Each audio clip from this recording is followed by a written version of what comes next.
तर एक breaking news समोर येते। वंदे मातरम वरून वाद पेटलाय। भाजपची अबू आझमींच्या घराबाहेर भाजपने निदर्शनं सुरू केली आहेत। अबू आझमींच्या घरासमोर वंदे मातरम गाणार असा इशारा भाजपकडून देण्यात आलाय।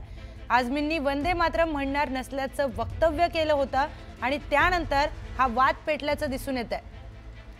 तर भाजपने अबू आझमींच्या घराबाहेर निदर्शनं सुरू केलेली आहेत।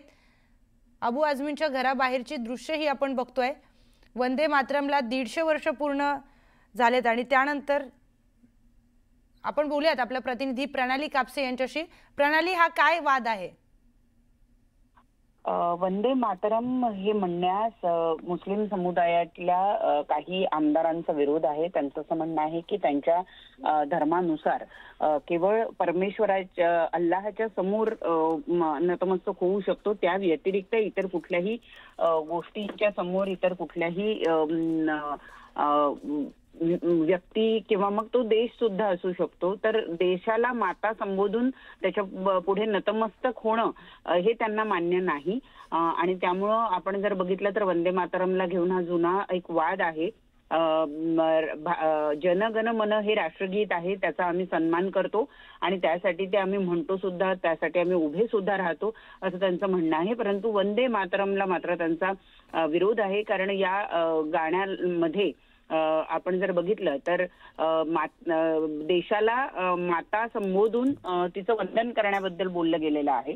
आणि आज जर बघितलं तर गेले काही दिवसांमध्ये आपण पाहिलं तर भाजपचे नेते, विशेषतः मंगलप्रभात लोढा असतील, यांनी वेगवेगळे जे मुस्लिम आमदार आहेत त्यांच्या घराच्या समोर जाऊन वंदे मातरम म्हणणार असा एक पवित्रा घेतलेला होता।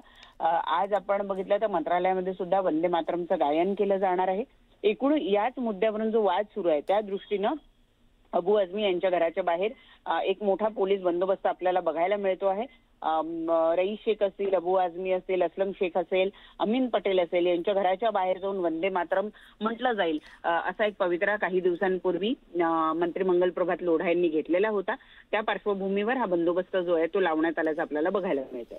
निश्चितच प्रणाली, पण याच मुद्द्यावरून आता वाद पेटल्याचं दिसून येतंय। वंदे मातरमच्या निमित्तानं सगळीकडे कार्यक्रम होणार आहेत। शाळा महाविद्यालयांमध्ये देखील वंदे मातरम सामूहिक पद्धतीने गायला जाणार आहे।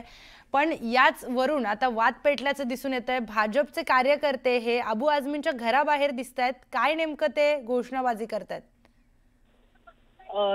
वंदे मातरमला विरोध करण्याला या सगळ्या भाजपच्या पदाधिकाऱ्यांचा विरोध आहे। वंदे मातरम हे राष्ट्रगान आहे, तर त्यामुळे ते गायलं गेलं पाहिजे असं त्यांचं म्हणणं आहे। तसा एक GR सुद्धा आता खरं तर शाळा महाविद्यालयांमधनं वंदे मातरमचं गायन झालं पाहिजे असा काढण्यात आलेला आहे।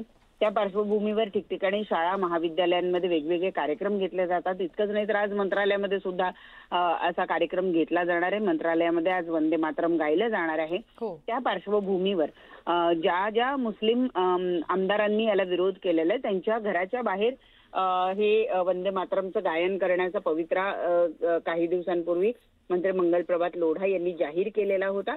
त्या पार्श्वभूमीवर हे भाजपचे कार्यकर्ते आज अबू आझमी यांच्या घराच्या बाहेर उभे राहिल्याचं आपण बघू शकतो आहोत। कदाचित त्यांच्या घराच्या बाहेर वंदे मातरमचं सामूहिक गान करण्याचा त्यांचा विचार असावा।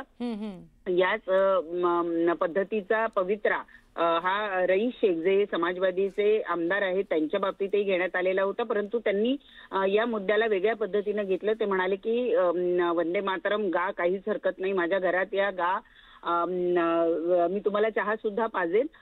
वंदे मातरम जेव्हा गायलं जाईल तेव्हा मी उभंही राहील, परंतु माझा धर्म जे आहे ते अशा पद्धतीच्या वंदनाला स्वीकार करत नाही, त्यामुळे ते मी म्हणू शकणार नाही।